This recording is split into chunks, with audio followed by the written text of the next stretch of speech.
ఖచ్చితంగా బేషరతుగా మేము చేసినటువంటి మా అభివృద్ధి పనులకు సంబంధించినటువంటి పెట్టుబడి పెట్టినటువంటి బిల్లులు మాకు చెల్లించిన తర్వాత మీరు ఎన్నికలకు పోవాలని చెప్పి మేము డిమాండ్ చేస్తా ఉన్నాం.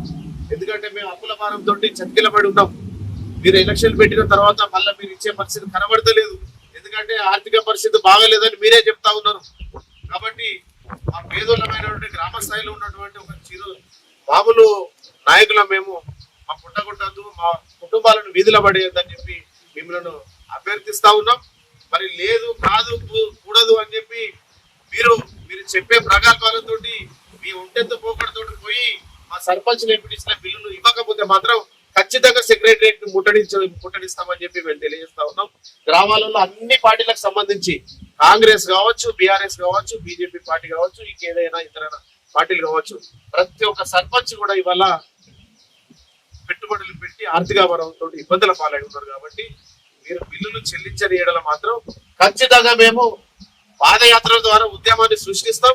ఖచ్చితంగా సర్పంచ్ల అనేది సంఘటితమై రాష్ట్ర స్థాయిలో కూడా ఉద్యమం చేద్దామని చెప్పి మేము డిమాండ్ చేస్తాం.